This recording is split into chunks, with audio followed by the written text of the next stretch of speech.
Tout de suite sur Bossolo TV, la grande édition du journal.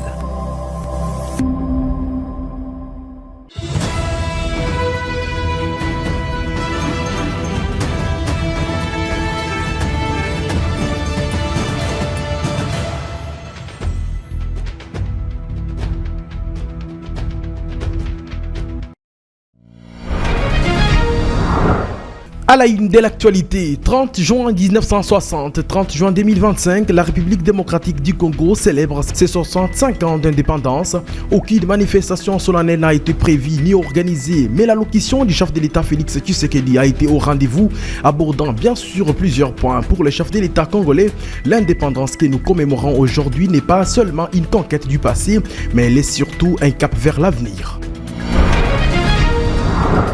Ancien allié dans l'opposition du temps de Joseph Kabila Kabange, Martin Fayulu semble converger dans les mêmes perspectives avec l'actuel chef de l'État Félix Tshisekedi depuis qu'il a opté pour les camps de la patrie.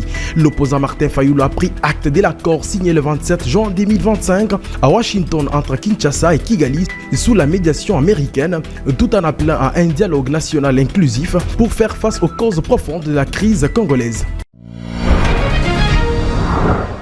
Troisième controverse au sujet de l'accord de paix entre Kinshasa et Kigali. Les voix semblent aller dans la même direction, mais avec un peu de scepticisme.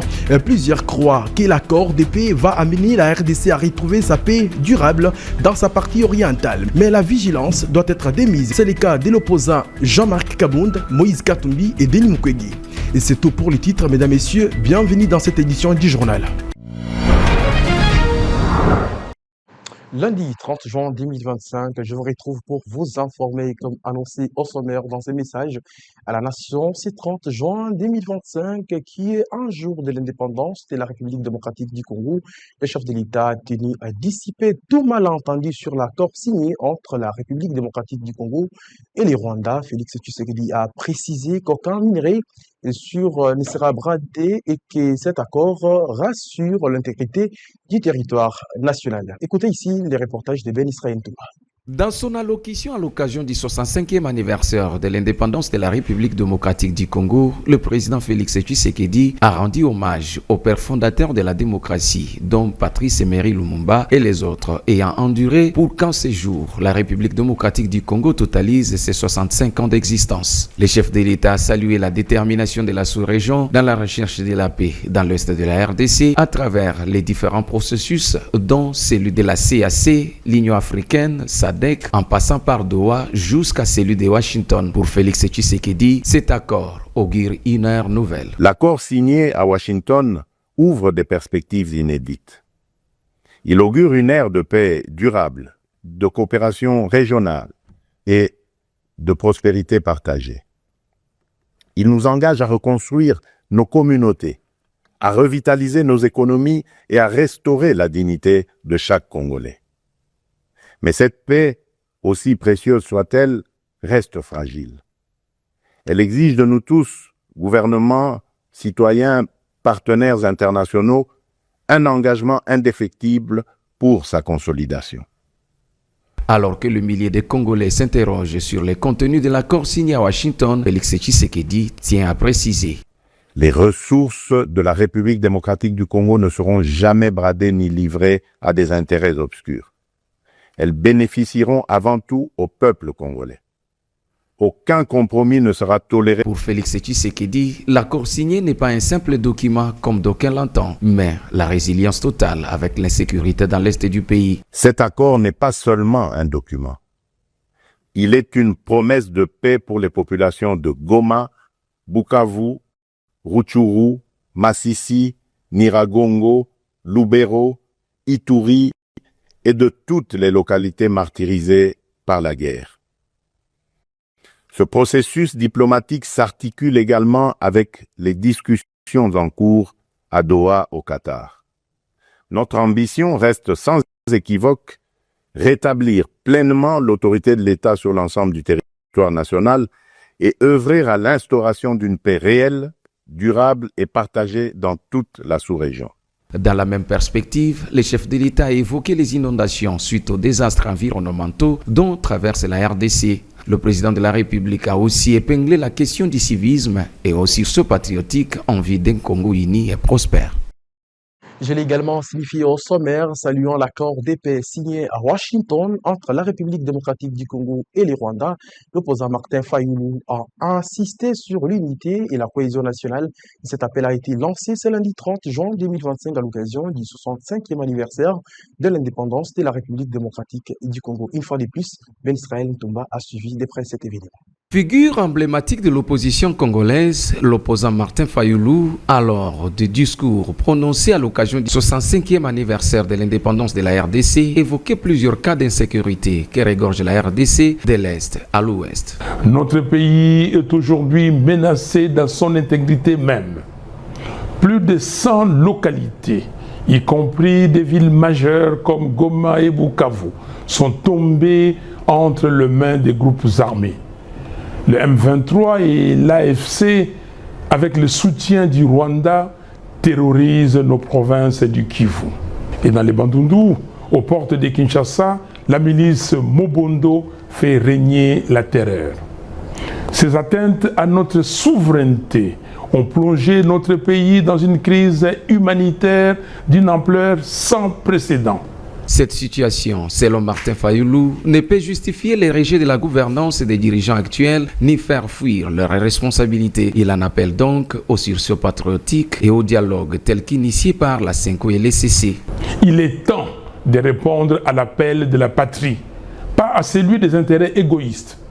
Notre Constitution, à son article 63, nous rappelle notre devoir sacré.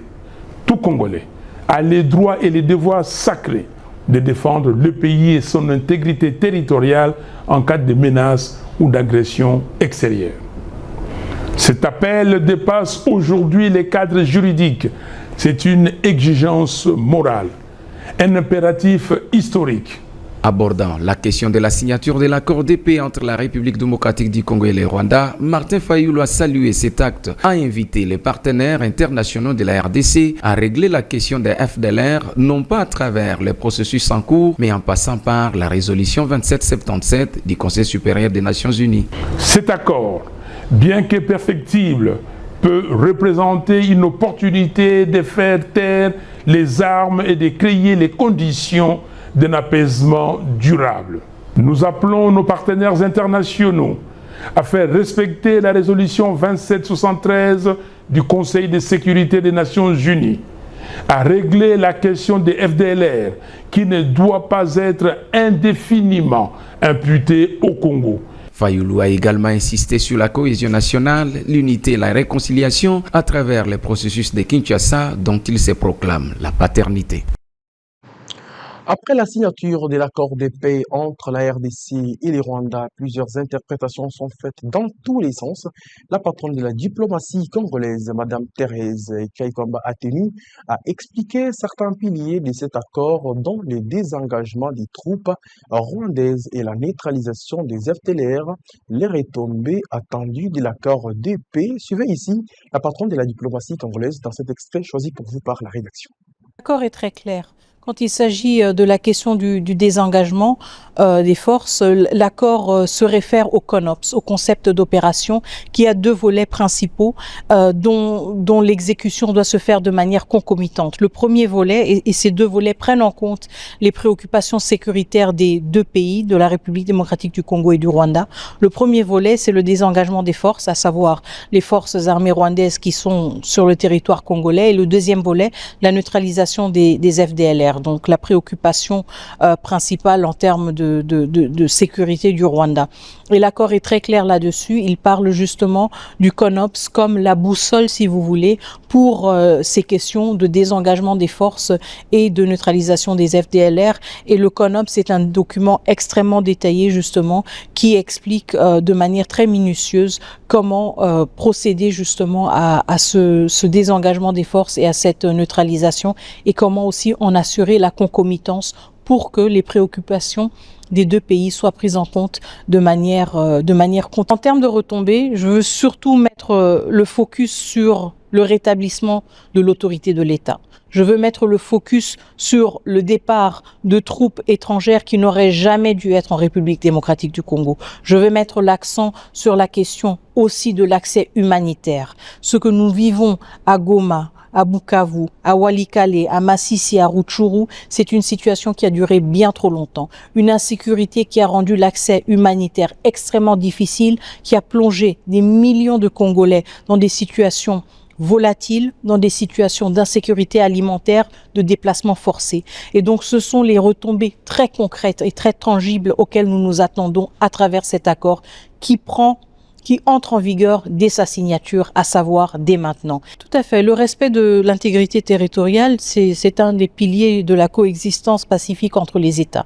Cela veut dire que nos frontières qui existent et qui sont reconnues internationalement ne peuvent pas être violées pour quelconque raison. Et donc ça, c'est un principe sur lequel nous sommes revenus de manière continue dans tous nos efforts diplomatiques justement pendant les derniers mois, les dernières années, pour démontrer qu'il y avait en effet une violation de notre intégrité territoriale.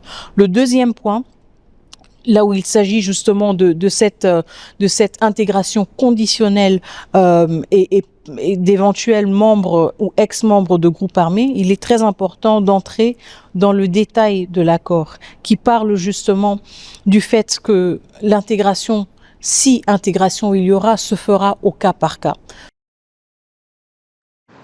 Et ce lundi 30 juin 2025, la République démocratique du Congo fête ses 65 ans d'existence, d'indépendance. Cette célébration intervient dans un contexte particulier marqué par l'agression rwandaise dans la partie orientale du pays où une partie du territoire national est sous occupation de l'AFC M23 et la signature de l'accord de paix entre la République démocratique du Congo et le Rwanda. C'était bien sûr à Washington et sous l'égide des États-Unis d'Amérique. Suivez ces récits de l'indépendance retracés pour vous par Julia Kamoya. Temps de l'indépendance, aujourd'hui victorieux, je vous salue au nom du gouvernement congolais. Le 30 juin 1960, C'est l'une des voix de la jeunesse congolaise qui s'élève en ces jours de la célébration du 65e anniversaire de notre accession à l'indépendance. Patricia Mounyala, présidente du Réseau national des femmes et hommes renouvelés pour la transformation de la République démocratique du Congo, exhorte pour un Congo fort, uni, debout, vivant et résilient. Suivez ces propos recueillis par la rédaction.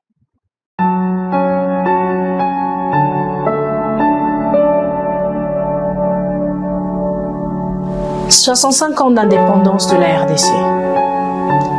Peuple congolais, il y a 65 ans, nos pères ont levé la tête. Brisés mais debout, blessés mais fiers. Dans un monde qui ne voulait pas de notre liberté, nous avons arraché l'indépendance. Le 30 juin 1960, le Congo s'est affranchi. Non pas dans la paix, mais dans la peine, le tumulte et la douleur. Et depuis, notre histoire s'écrit dans les larmes, avec du sang, mais pas sans espoir. Aujourd'hui encore, notre sol tremble, nos villages brûlent, nos compatriotes tombent, et les cris de l'Est résonnent dans l'indifférence du monde. Le Congo est agressé. Ce n'est pas la première fois, et ça ne sera pas la dernière fois que nous résisterons. Peuple congolais, nous ne sommes pas nés pour plier. Nous sommes un peuple forgé dans l'épreuve. Et chaque coup porté à notre nation a réveillé notre force cachée, notre foi profonde et cette flamme qui ne s'éteint jamais, l'amour de la patrie. À nous, jeunes du Congo, le pays ne nous demande pas la perfection. Il nous appelle à la conscience, à l'engagement, à la solidarité et surtout à ne jamais abandonner. 65 ans plus tard, notre véritable indépendance est celle que nous construisons de nos mains avec notre courage et notre résilience. Nous n'avons que nous et cela a toujours été suffisant pour rêver, nous relever, nous reconstruire encore et encore.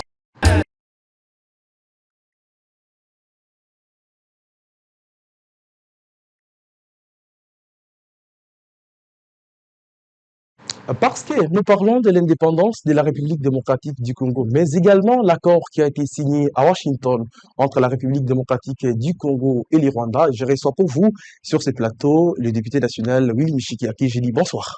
Bonsoir. Il est Élie de Walikale. Nous sommes bien sûr dans la province du Nord Kivu. 30 juin 1960, 30 juin 2025, la République démocratique du Congo célèbre ses 65 ans d'indépendance. Vous êtes l'ancien ministre, l'ancien vice-ministre de l'énergie à l'époque de Joseph Kabila, mais également député national et l'un des notables, bien sûr, dans la province du Nord Kivu. Que peut-on retenir, bien sûr, de ces 65 ans d'indépendance de la République démocratique du Congo? Oui, c'était un événement important qui coïncide avec la recherche de l'intégrité et de la souveraineté nationale à travers la signature de l'accord de paix contre la sécurité et des minéraux contre la sécurité avec les Rwandais signé le 27 juin à Washington DC. Et pour nous, nous disons que 65 ans après, nous ne devrions plus aujourd'hui parler de la violation de la souveraineté nationale comme de l'intégrité nationale de la RDC. C'est une occasion pour nous, un nouveau départ en ce sens que plus rien ne sera comme avant, puisqu'il est inadmissible, 65 ans après l'obtention de la souveraineté nationale, que les pays soient encore aujourd'hui divisés, que les pays soient aujourd'hui victimes d'une agression étrangère, alors que nous avons combattu ça.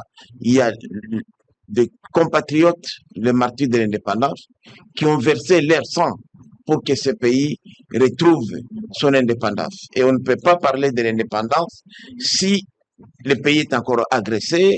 La vraie indépendance, c'est d'abord l'indépendance économique, comme le disait Lumumba.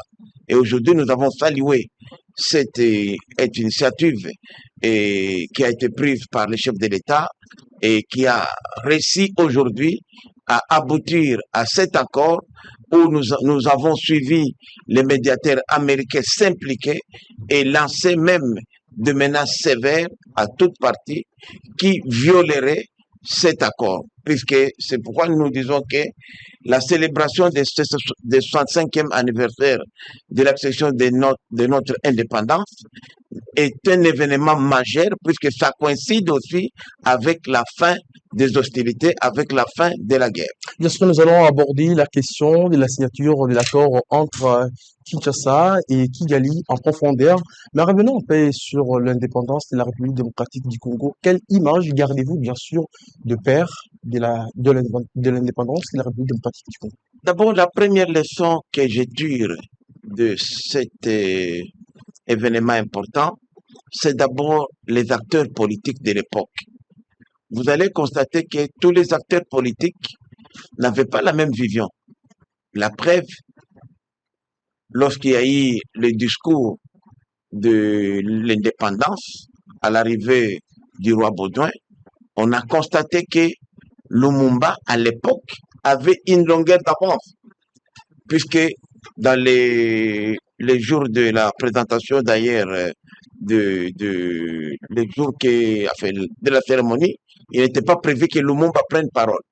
Mais c'est toujours un Belge, à l'époque, je crois, Linden, qui était un ami de Lumumba, qui lui a dit non, non, vous ne pouvez pas vous attaquer, chef du gouvernement, investi, ne pas prendre la parole. Et on a vu que lorsque Lumumba a pris la parole, la salle était devenue froide puisque les gens avaient déjà monté les complots. Ce n'était pas une vraie indépendance qu'on nous avait donnée. Et Lumumba a peint les combats menés par les combattants de la libération, les sacrifices consentis, et il a fustigé, il a même dit que non, nous ne devons pas seulement nous limiter à l'indépendance politique, il nous faut aussi l'indépendance économique.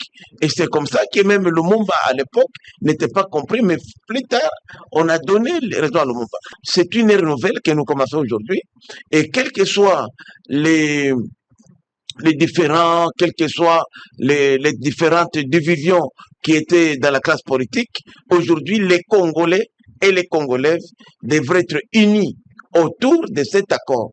Pour que l'accord réussisse, c'est à nous de jouer les jeux. C'est nous maintenant les Congolais.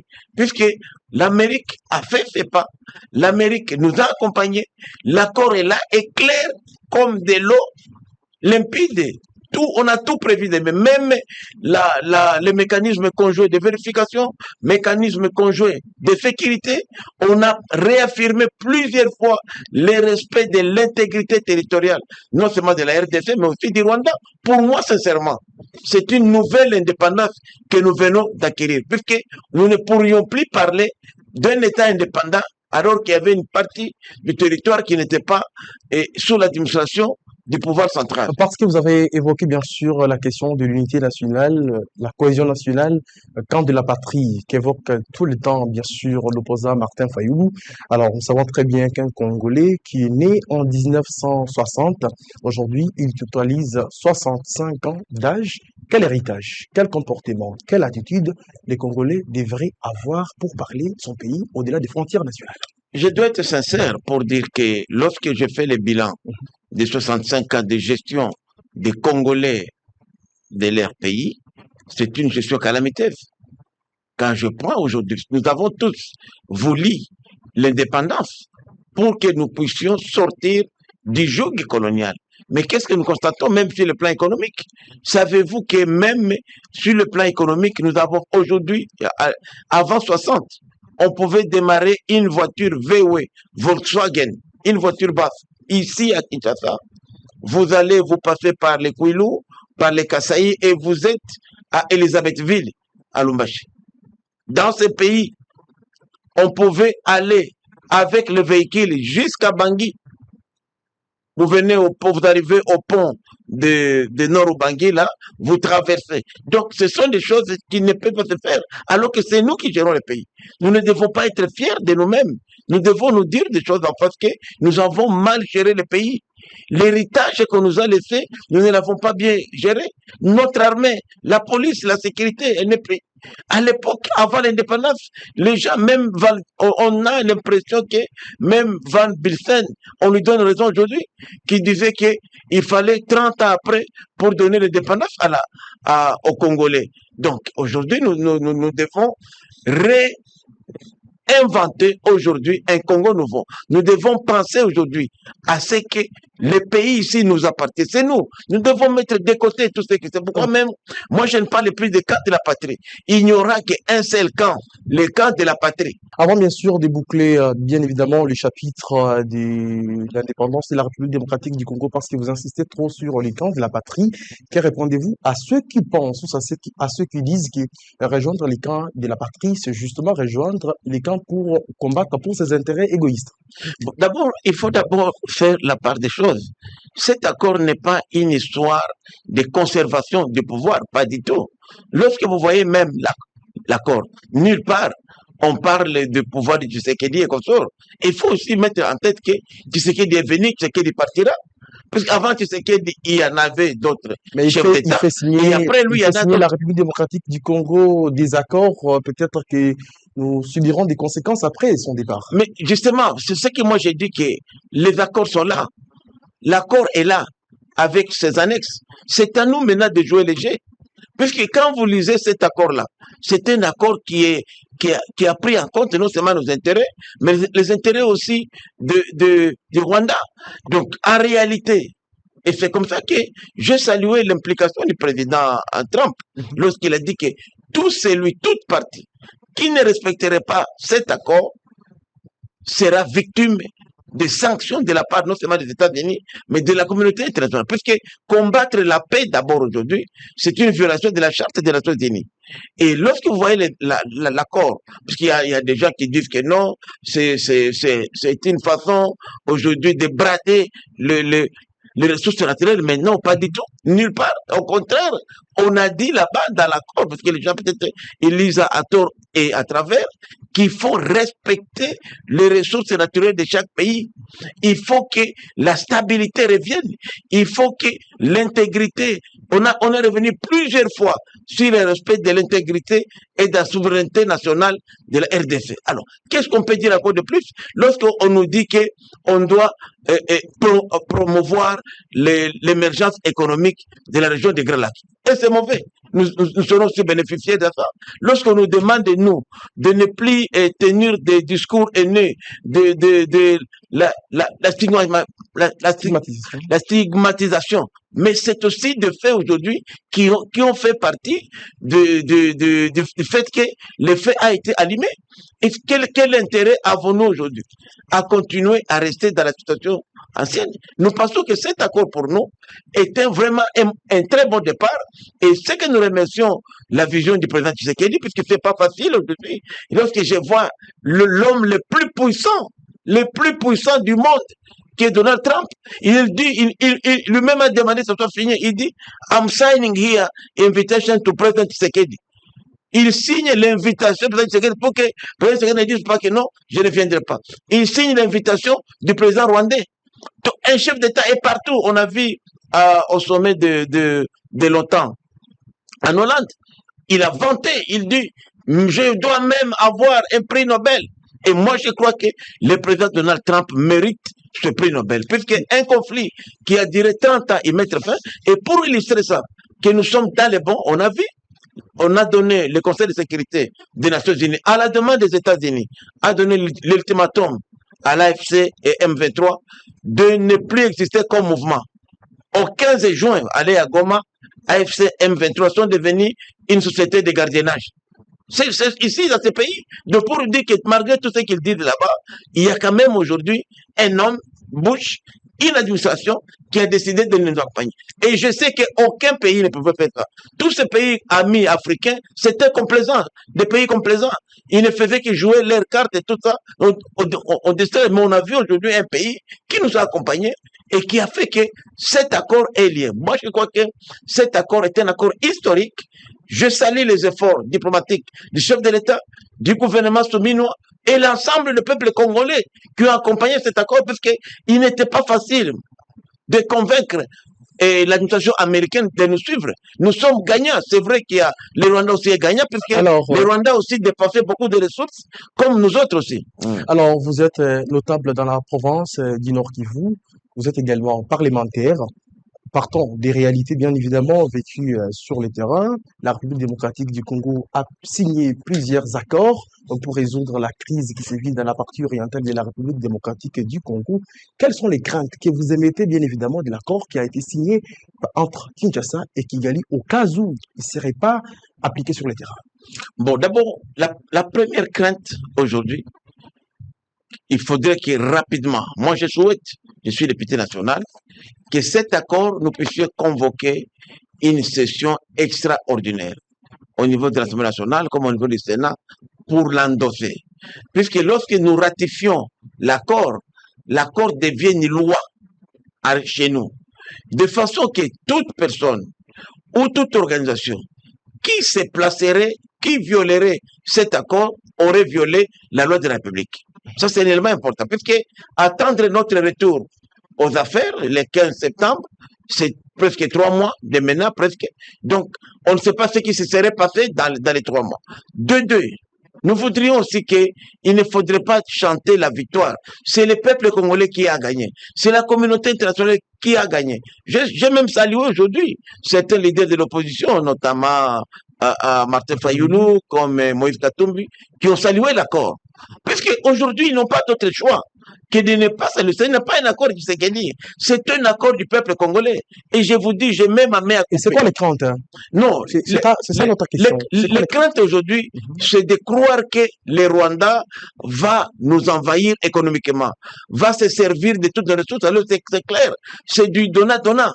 La preuve d'abord, le fait qu'on respecte les lois de la République. Dans cet accord, on est revenu plusieurs fois sur le respect de la constitution des deux pays, sur le respect des lois de la République. Donc, il n'y aura aucun minerai qui quitterait en violation du code minier. Ces lois, cet accord ne va pas violer le code minier, ne va pas violer les lois de la République. Donc, la crainte, en réalité, n'est pas là. En tant que parlementaire, En tant que parlementaire et représentant de la population, vous rassurez à cette dernière que les minéraux de la République démocratique du Congo ne seront pas bradés. Je peux rassurer avec certitude que rien ne changera en termes de violation du code minier congolais qui régit le secteur de loi, du code des hydrocarbures qui gère le secteur des hydrocarbures, du pétrole, des gaz, et aussi aucune loi de la République ne sera violée. Ça, je peux rassurer, c'est pourquoi d'ailleurs, lorsque nous endossons cet accord, nous le ratifions, nous allons nous rassurer que l'accord est conforme à la Constitution. Votre dernier mot pour les 65 ans d'anniversaire de la République démocratique du Congo et puis la signature de l'accord. Un dernier mot. Je voudrais seulement dire ici aux Congolais et Congolais que cet anniversaire de l'indépendance devrait être un départ nouveau.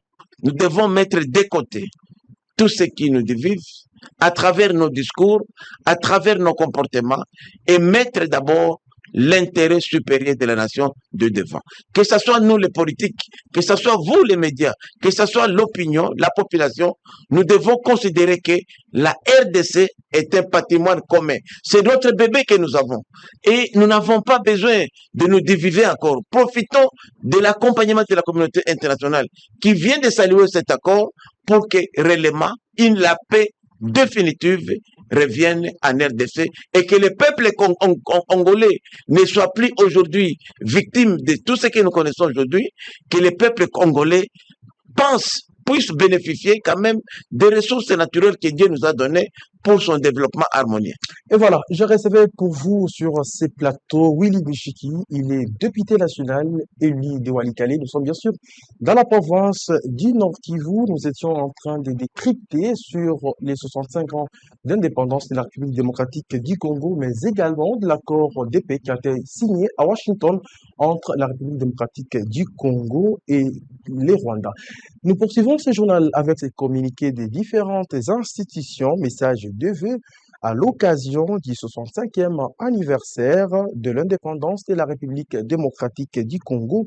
À son Excellence, Monsieur le Président de la République, chef d'État, à l'occasion de la célébration du 65e anniversaire de l'indépendance de la République démocratique du Congo, avec l'expression de nos hommages les plus déférents à l'honorable président de l'Assemblée nationale, à l'honorable président du Sénat, à son Excellence Madame le Premier ministre, chef du gouvernement, à toutes les forces vives de la nation et au vaillant peuple congolais, en ces jours où la République démocratique du Congo commémore les 65e anniversaire de son accession à la souveraineté nationale et à l'international des conseils d'administration. La direction générale ainsi que l'ensemble du personnel de l'Office congolais des contrôles OCC en sigle vous présentent leurs vœux de paix, de stabilité et de bonheur. Et cette mémorable et historique date constitue une opportunité offerte à notre peuple pour davantage sceller la cohésion nationale et consolider la paix. L'Office congolais des contrôles OCC, tout en vous renouvelant son traditionnel dévouement, vous promet son soutien tout azimut et vous rassure de son accompagnement dans tous les efforts que vous nécessitez de déployer, d'une part pour la reconquête de tous les territoires occupés par les Rwandais et ses supplétifs Diom 23 AFC, ainsi que pour la sauvegarde de l'intégrité et de l'ensemble du territoire national, et d'autre part pour la réalisation de la grande ambition de développement que vous nourrissez pour notre beau pays. Puisse l'Éternel vous incomber de ses bénédictions et de ses grâces sans limite et qu'il daigne bénir notre pays que nous voulons tous, unis, forts, prospères et démocratiques. Pour les directeurs généraux, Dr Étienne Chimanga Motombo, et puis pour le président du conseil d'administration, Fortinand Ndambo.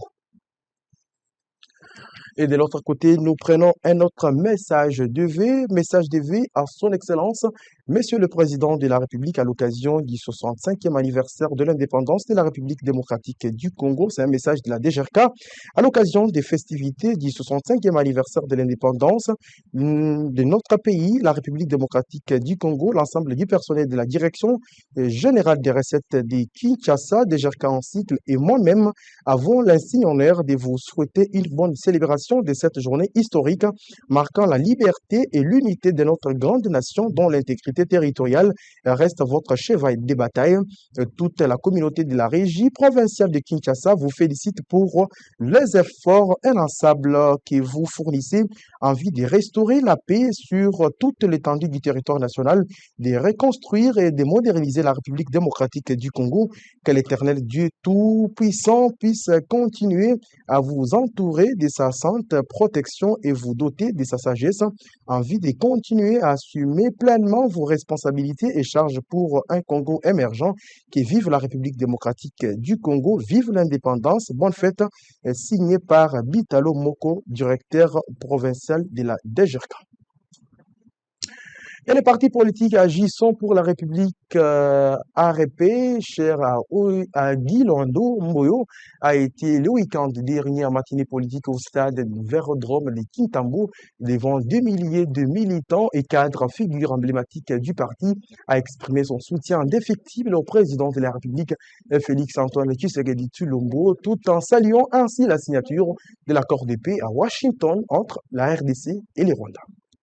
C'est par des pas de danse et musique folklorique que des milliers de militants et cadres du parti agissant pour la République se sont rassemblés au stade Vélodrome de Kintambo pour un rendez-vous de paix initié par le président de cette formation politique, le ministre d'État Guy Lando Mboyo. C'est devant une foule nombreuse que le Minéta de l'aménagement du territoire a fait une entrée triomphante sous une ambiance de joie et de louanges chrétiennes. Habillés tous en blanc, avec écharpe et drapelet bleu en main, aux couleurs du parti, cette grande matinée politique a été une occasion pour l'interfédérale Germaine Chinyama et le secrétaire général Maître Camille Richard Kalele de sensibiliser les Arépiens et Arépiennes en ce terme.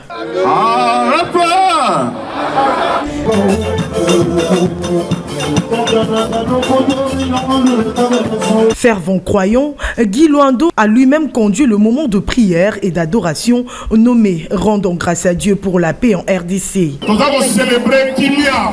Nous voulons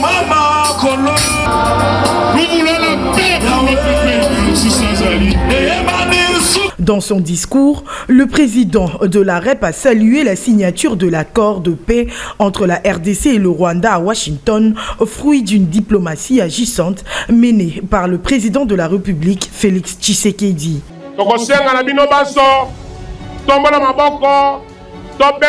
Félix Antoine Tshisekedi Tshilombo maboko pour l'accord de paix.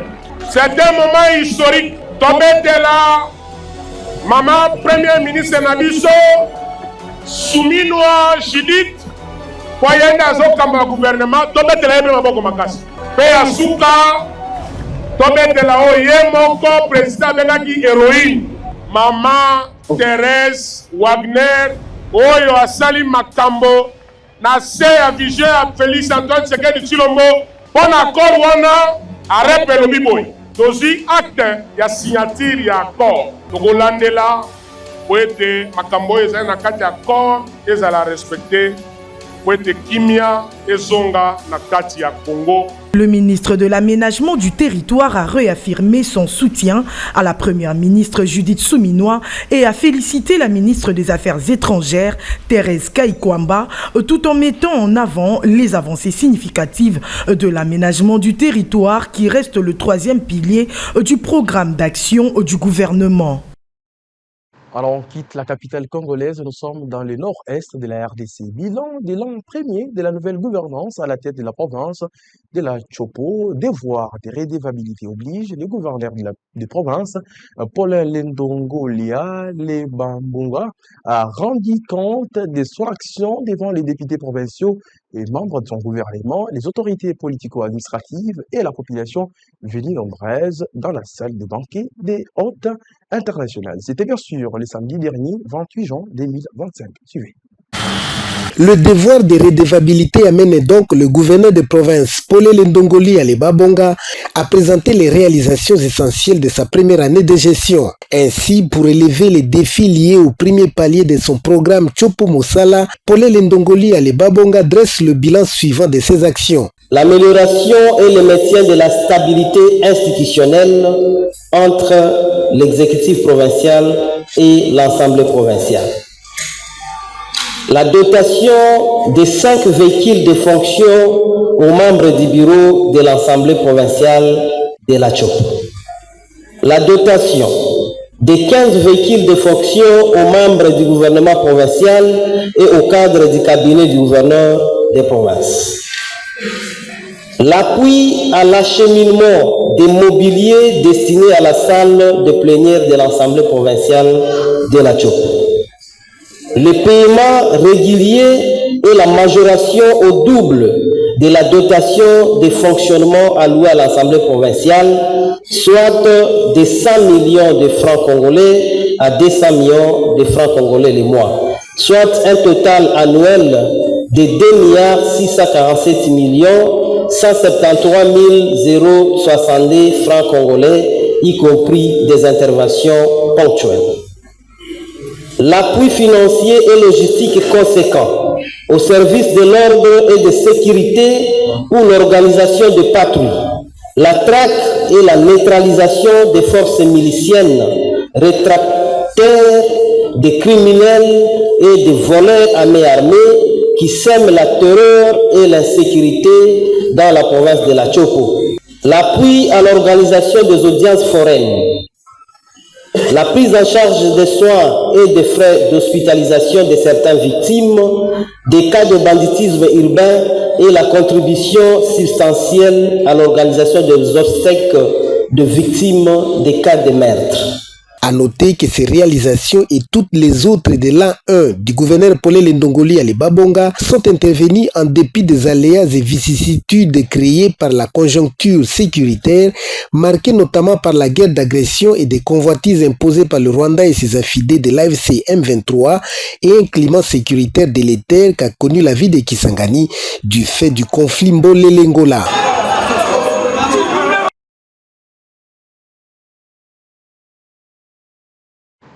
Et voilà ce qui met terme à cette session d'information. Merci de nous avoir suivis. Je vous retrouve demain à partir de 19h juste pour la grande édition du journal. D'ici là, portez-vous bien chez vous.